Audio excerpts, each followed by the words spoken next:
साथियों नमस्कार। स्वागत है आपका हमारे YouTube channel study circle with BP और लॉ कुंज में। आज हम आप लोग को पढ़ाने वाले हैं मध्य प्रदेश के प्रमुख साहित्यकार, प्रमुख रूप से एमपीपीएससी और एमपीएडीपीओ दोनों के लिए काफ़ी महत्वपूर्ण है। तो दोस्तों इसके पहले के वीडियो आप लोग हमारे चैनल पर देख सकते हैं। अभी हम शुरू करते हैं मध्य प्रदेश के प्रमुख साहित्यकार। सबसे पहले हम जानते हैं कि मध्य प्रदेश के साहित्य के थोड़े से इतिहास के बारे में संक्षिप्त की मध्य प्रदेश के जो इतिहास साहित्य है या मध्य प्रदेश का जो साहित्यकार है उनको किस तरीके से हमें पढ़ना है। सबसे पहले आपको बता दूं कि मध्य प्रदेश में साहित्य सृजन की परंपरा प्राचीन काल से रही है, जो कि वर्तमान समय तक अनवरत चली आ रही है। जैसा कि आपको पता है कि हमारे यहाँ पे प्राचीन समय से ही साहित्य लिखा और पढ़ा जाता रहा है और उसकी परंपरा हमारे यहाँ पे चली आ रही है। स्पेशली मध्य प्रदेश में जो साहित्यकार हैं उनको चार भागों में बांटा गया है: प्राचीन साहित्यकार, मध्यकालीन साहित्यकार, आधुनिक साहित्यकार और लोक साहित्यकार। सबसे पहले जानते हैं प्राचीन कालीन साहित्यकारों में कौन कौन आता है। दोस्तों प्राचीन कालीन साहित्यकारों में हम मुख्य रूप से आते हैं आपके महाकवि कालिदास, भर्तृहरि, भवभूति और बाणभट्ट। इसके अलावा जो हमारे मध्यकालीन साहित्यकार हैं, मध्यकालीन साहित्यकार में प्रमुख रूप से आते हैं आचार्य केशवदास, भूषण और पद्माकर। स्पेशली ये रीतिकालीन कवि हैं, ये पूरे के पूरे अधिकतर भक्तिकालीन कवि हैं। इसके बाद देखते हैं आधुनिक कालीन साहित्यकार में। आधुनिक कालीन साहित्यकार में जो हमारे आते हैं माखनलाल चतुर्वेदी, गजानन माधव मुक्तिबोध, सुभद्रा कुमारी चौहान, बालकृष्ण शर्मा नवीन। दोस्तों जितने नाम मैं आपको बता रहा हूँ ये सब के सब मध्य प्रदेश के नाम हैं।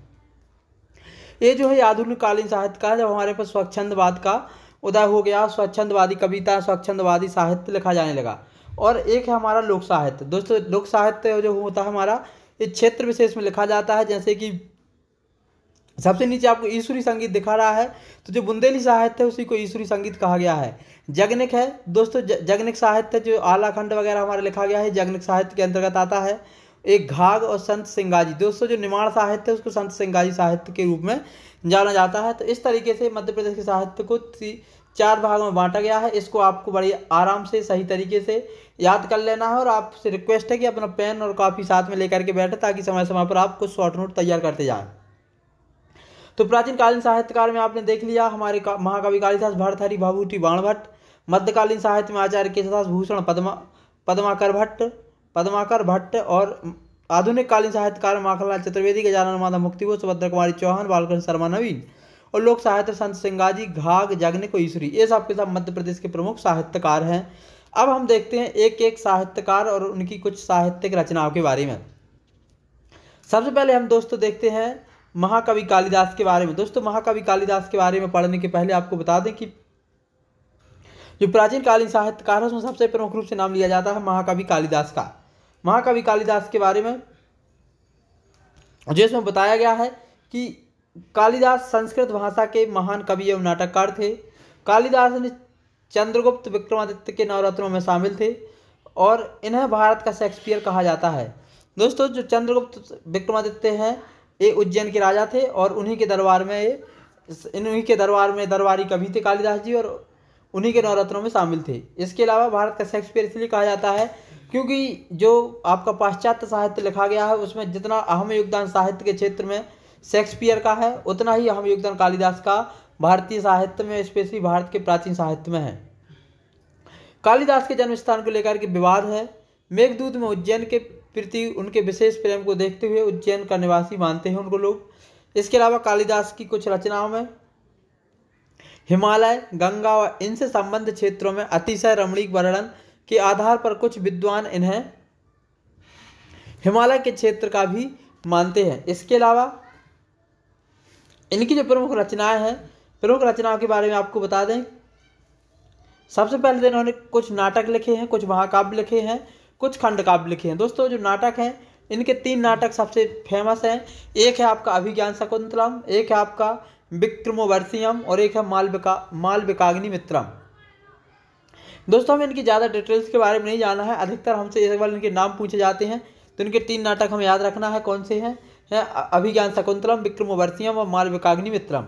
इसके अलावा इनके दो महाकाव्य हैं, जो दो महाकाव्य सबसे ज़्यादा पूछे जाने वाले हैं, रघुवंशम और कुमार संभवम।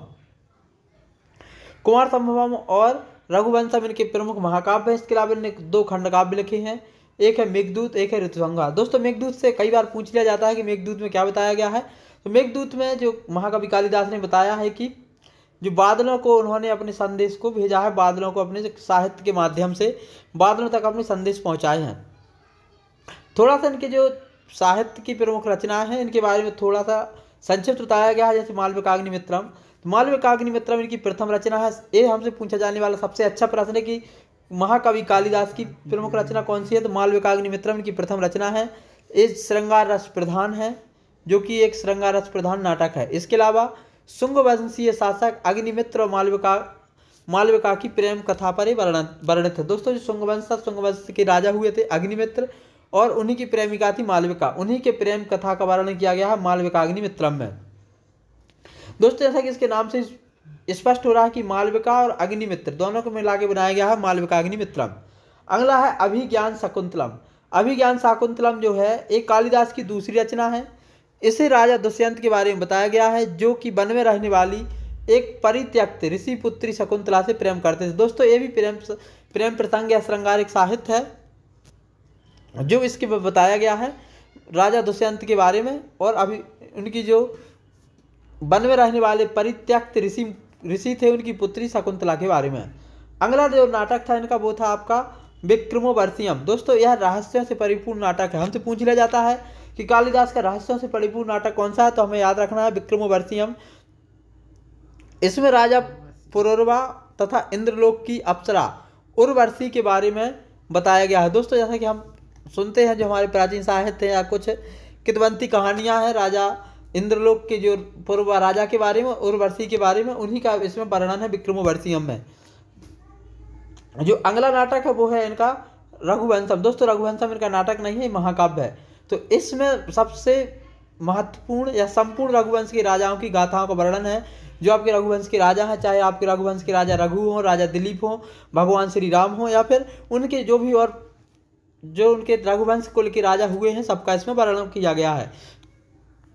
जो अगली रचना है उसके बारे में हम अगली स्लाइड में। अगला जो नाटक है हमारा वो है कुमार संभवम। कुमार संभवम जो है कालिदास का प्रथम महाकाव्य है। इसमें शिव पार्वती की प्रेम कथा और कार्तिकेय के जन्म के बारे में बताया गया है। रघुवंशम में राजा राम के बारे में राजा राम के रघुवंश के वंश के बारे में बताया गया है, और कुमार संभवम में बताया गया है जो शिव पार्वती की प्रेम कथा और कार्तिकेय के जन्म की कहानी के बारे में। अगला नाटक है इनका ऋतुसंहार। ऋतुसंहार में जो है 6 ऋतुओं का वर्णन किया गया है। और जो अगला है वो है मेघदूतम। मेघदूत में जो है प्रकृति के सौंदर्य का मानवीकृत वर्णन, यक्ष कथा, इनके बारे में इसमें बताया गया है। प्रकृति के सौंदर्य का मानवीकृत वर्णन, इसमें प्रकृति के कुछ ऐसे उपमा या प्रकृति के कुछ ऐसी उपमा दी गई जिसका मानवीकृत चित्रण किया गया है। अगले जो हमारे प्रमुख कवि हैं वो है भर्तहरि। दोस्तों, भर्तहरि प्रसिद्ध लोक कथाओं तथा जनश्रुतियों के अनुसार भर्तहरि उज्जैनी के राजा थे। भर्तहरि की साधना स्थली जो है उत्तर प्रदेश का चुनार नामक स्थान था तथा राजस्थान की सरिस्का अलवर क्षेत्र में उनकी प्रमुख समाधि स्थली है। इनकी जो प्रमुख रचना है, इनकी प्रमुख रचना है मीमांसा सूत्रवृत्ति, वेदांत सूत्रवृत्ति, शब्द धातु समीक्षा और महाभाष्य दीपिका आदि। इसके अलावा इनकी 3 और रचनाएं हैं, नीति शतक, श्रृंगार शतक और वैराग्य शतक। ये इनके त्रिशतक कहलाते हैं, जिसमें नीति शतक है, श्रृंगार शतक है और वैराग्य शतक है। अगला नाम है भवभूति का।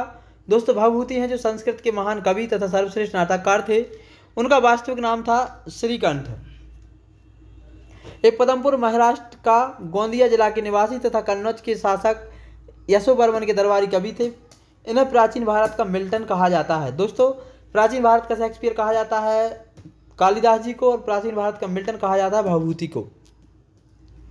इनकी जो प्रमुख रचनाएं हैं वो है मालती माधव, महावीर चरितम, उदार चरितम आदि। इसके अलावा उत्तर रामचरितम संस्कृत भाषा का प्रथम दुखांत नाटक है। ये थे इनके प्रमुख नाटक। जो अगला नाम है वो है हमारा बाणभट्ट जी का। बाणभट्ट जो है कन्नौज के शासक हर्षवर्धन के दरबारी कवि थे तथा एक लेखक थे। बाणभट्ट जो है 7वीं शताब्दी में संस्कृत के गद्य लेखक और कवि थे। बाणभट्ट के कुछ प्रमुख ग्रंथ हैं, जिसमें आपके 2 प्रमुख ग्रंथ हैं, हर्षचरित्रम और कादम्बरी। ये सबसे ज़्यादा पूछे जाने वाले प्रश्न है। हर्षचरित्रम में राजा हर्ष के जीवन चरित्र का वर्णन तथा कादम्बरी में विश्व के प्रथम जो कादम्बरी है इसको विश्व का प्रथम उपन्यास माना जाता है।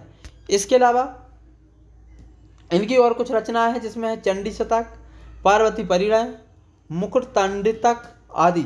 इनकी सबसे प्रमुख रचना है। इसके अलावा बाणभट्ट जो है प्राकृतिक चित्रण के अद्भुत, बाणभट्ट का जो है प्राकृतिक चित्रण वो काफ़ी अद्भुत है। इस कारण इन्हें साहित्य के वनांचल का केसरी कहा जाता है। इसलिए तो दोस्तों इस तरीके से हमने मध्य प्रदेश के प्रमुख साहित्यकार पढ़े। अगले साहित्यकार के बारे में दोस्तों हम अगले वीडियो में देखेंगे।